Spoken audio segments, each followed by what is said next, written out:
ये बिल्कुल भी ठीक नहीं हुआ। हमें आपको लेने आना था शुक्रान आंटी। आप थोड़ा लेट हुई तो हम लोग परेशान हो गए। सब कुछ ठीक था ना? मेरा यहाँ अकेले आना मुश्किल था, इसलिए थोड़ी देर हो गई। तुम लोग परेशान ना हो, किसी को पता नहीं लगने दिया मैंने।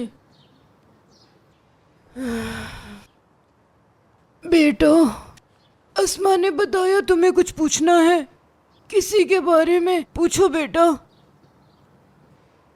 लेकिन उसको भी कुछ नहीं पता। हम लोग शुक्रान आंटी, हम दिलशा की किसी पुरानी सहेली को ढूंढ रहे हैं। आयला को। याद आया आपको, जो टीचर थी? हम लोग एक दूसरे को जानते थे, लेकिन बहुत वक्त हो गया है मिले। अब कहाँ है, क्या कर रही है, मुझे कुछ नहीं पता। गांव वालों से भी पूछा है मैंने, लेकिन वहां से काफी दिन पहले वो कहीं चली गई है। शायद आपको कुछ पता हो। काफी साल हुए मेरी भी बात नहीं हुई। जब उसके अम्मी अब्बू जिंदा थे तो हमारे गांव आया करते थे। उनके इंतकाल के बाद कभी बात नहीं हुई। आपके ख्याल से कोई इंसान जो उसको जानता हो, हम उससे जाकर पूछ लेते हैं। हाँ, पूछ तो लेंगे। खैरियत है ना? तुम क्यों उसके बारे में पूछ रहे हो? वो शुक्रा आंटी आयला दिलशा की अच्छी दोस्त है। हो सकता है कि वो हकीकत के बारे में कुछ जानती हो सकता है उसके पास कोई तस्वीर वगैरह मिल जाए। हमने सोचा शायद इस बारे में आपसे कुछ मालूमात फराहम हो जाएं, इसलिए हम यहाँ चले आए। क्यों, है ना भाई? हाँ, अच्छी लड़की थी वो, वाकई मेरे और दिलशा के प्यार की गवाह। वो जानती थी कि हम शादी करने वाले हैं। वो हमारे खत के बारे में भी जानती थी। मैंने सोचा हो सकता है उसके पास कुछ हो, जो अगर हम मीरान को दिखा दें या उसको कुछ बता दें तो शायद उसका शक खत्म हो जाए और वो मेरी बात का यकीन कर ले। मुझे तो नहीं पता, शायद गांव का मुख्तार जानता हो। मैं उससे पूछ के बता सकती हूँ। क्या हम उसको अभी फोन कर सकते हैं?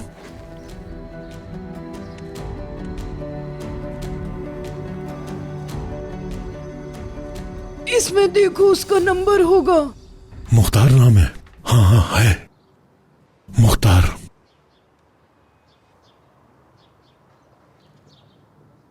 लाओ, मुझे दो फोन।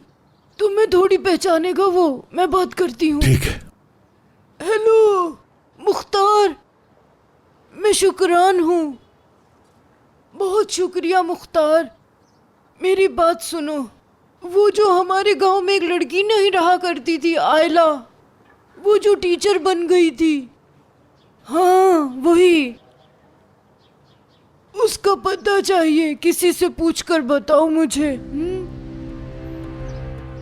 अगर तुम्हें उसके बारे में कुछ पता चले तो हमें इस नंबर पर इत्तला करना। ये खिजर शादोलो का नंबर है। मैं अगर ना भी हूं तो तुम इसको बता देना। चलो ठीक है, अल्लाह तुमसे राजी हो बेटा, खुश रहो। वो भी कुछ नहीं जानता, मगर पता लगा लेगा। जैसे ही उसको कुछ पता चलेगा वो तुम्हें फोन करेगा। शुक्रिया शुक्रान आंटी। तुम्हारा शुक्रिया बेटा। परेशान ना हो बेटा, मीरान के सामने एक न एक दिन सारी सच्चाई आ ही जाएगी, अल्लाह ने चाहा तो।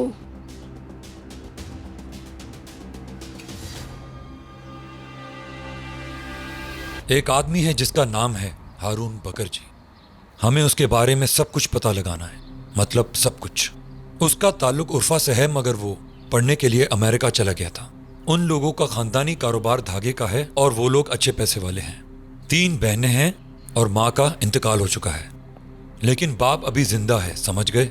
जितना जानता था बता दिया। तो अब आगे का सब कुछ तुम लोगों को पता लगाना है। सब कुछ, किससे मिलता है, कहाँ आता जाता है, हत्ता के क्या खाता है, सब कुछ पता लगाना है। जैसा आपका हुक्म फिराद साहब।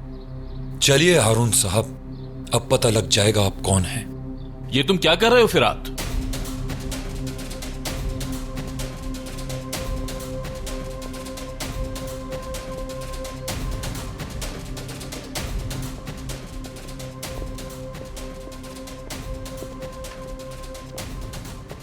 मैं तुमसे पूछ रहा हूँ, ये तुम क्या कर रहे हो? हाँ, अब हमारे दामाद के पीछे पड़ गए हो? हाँ बिल्कुल। बेशर्मी से हाँ बोल रहे हो। तुम लोगों का मसला क्या है? हमें कुछ करने दोगे या नहीं? जब देखो तो हम लोगों के खिलाफ कुछ ना कुछ प्लान ही बनाते रहते हो तुम लोग। हमेशा सुना था अल्लाह किसी को दुश्मन दे तो खानदानी दुश्मन दे। बिल्कुल सच है। चाहते क्या हो तुम लोग? अब क्या प्लान बनाया तुम्हारी अजीजे ने? इस बात से दादी का दूर दूर तक कोई ताल्लुक नहीं है। बस भी करो। उनके हुक्म के बगैर तो तुम लोग वॉशरूम तक नहीं जा सकते। पहले मेरे अंकल थे और फिर मैं। अब तुम्हारी नजर हारून पर है। अब तक तो वो बेचारा हमारी फैमिली में शामिल भी नहीं हुआ और तुम लोग अभी से उसके पीछे पड़ गए हो। चाहते क्या हो? प्लान क्या है तुम्हारा? अगर आराम से बात करते हो तुम तो करते हैं, वरना मेरे पास टाइम नहीं है, मैं चाहता हूँ। फिरात, तुम मेरे अंडर काम करते हो और मेरे सवालों का जवाब देना भी तुम्हारा काम है। बताओ मुझे। सुन रहा हूं। हारून के बारे में क्या पूछ रहे थे? पूछना जरूरी है तो इसलिए पूछ रहा हूं। वजह बताओगे? वजह यह है कि हम लोग एक दूसरे के पार्टनर्स हैं अब, तो इसीलिए जानना जरूरी है कौन अपना है कौन पराया, सबके बारे में। मैंने जो बताया उम्मीद है समझ गए होगे। क्या तुम लोग अच्छी तरह जानते हो उसको? क्या मतलब हुआ इस बात का? हारून को कितना जानते हो आजाद? या जितना उसने तुम्हें बताया है उतना ही जानते हो, है ना? या इसके अलावा कुछ जानते हो तो बताओ। उसका हमारे ऑफिस में आजादाना आना जाना हर जगह है। वो हमारे बिजनेस के बारे में सब कुछ जानता है। उसे हमारे बिजनेस के सारे सीक्रेट्स पता हैं।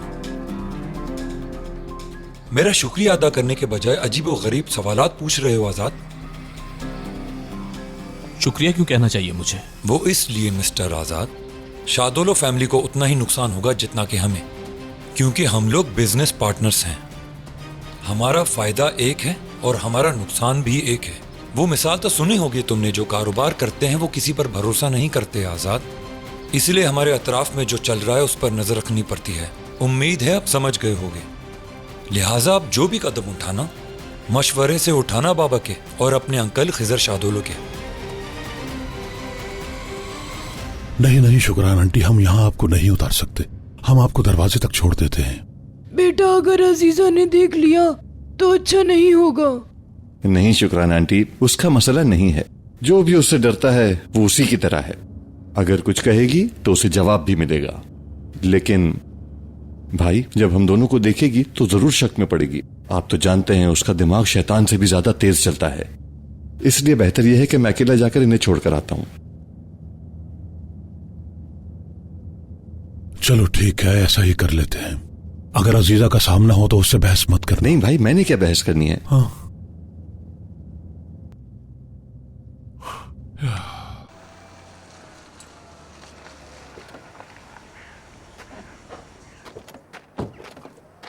आइए शुक्रान आंटी, आइए, इस तरफ से आ जाएं।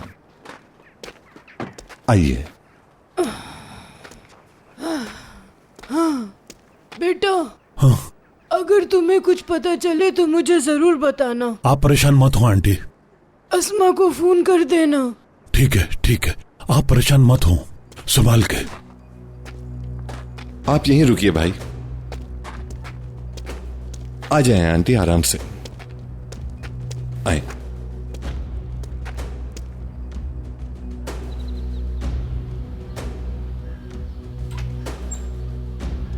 आ जाएं आराम से। ये कैसी जरूरत है? क्या कर रहे हो तुम लोग वहां? हिम्मत कैसी हुई तुम्हारी अंदर आने की? तुम लोगों को किस लिए रखा गया है? क्या कर रहे हो तुम लोग वहां पर?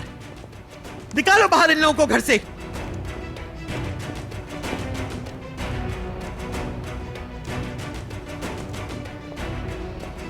आ जाएं आराम से। तुम होते कौन हो हमारे घर में आने वाले? मुझे भी कोई शौक नहीं है उस औरत के घर आने का जो जानबूझकर अपनी पोती को मौत के मुंह में धकेल दे। शुक्रान आंटी की मदद के लिए आया था, लेकिन न तो तुमने ये जाना है कि इंसानियत क्या होती है, न जान सकती हो। तुम्हें क्या लगता है, क्या मैं ये बात फरामोश कर जाऊंगी कि मुझे मेरा इंतकाम लेने से बाज रखने के लिए उस बच्ची एलिफ के पीछे तुम लोगों ने पनाह ढूंढी? बेटा, बेटा तुम जाओ यहाँ से।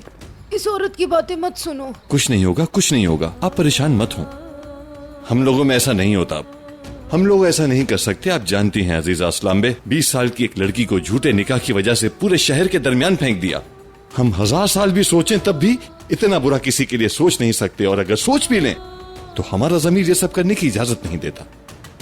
हम लोगों ने दिल से एलिफ को अपनी बहू माना है, समझिए आप। एलिफ तुम्हारे खानदान की बहू नहीं। एलिफ शाहदोलो मेरी बहू और मेरे बेटे की कानूनी बीवी है। तुम्हें तो ये भी याद नहीं कि उस लड़की ने तुम्हारे घर से भागकर हमारे घर में पनाह ली। तुमने देखा अजीजा अस्लाम बे, तुम्हारे अपने खूनी रिश्ते नफरत करते हैं तुमसे। आज के बाद एलिफ तो क्या, तुम्हारे घर का कोई भी फर्द हमारे घर आया तो वो हमारे लिए काबिल इज्जत होगा। सुना? सब लोग सुन लें, मैं आप सबसे बात कर रहा हूं। आज के बाद कोई भी ये न समझे कि वो इस जहन्नम में रहने के लिए मजबूर है। जो भी आना चाहे हमारी पनाह में आ सकता है। हिचकिचाने की जरूरत नहीं, शादुलो खानदान आपको सहारा देगा।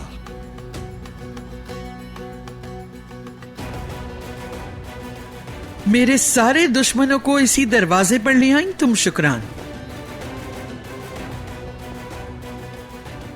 अपनी बेटी के कातिल को भी यहां बुला लिया तुमने, हाँ? मीरान का सामना करोगी तो क्या जवाब दोगी तुम?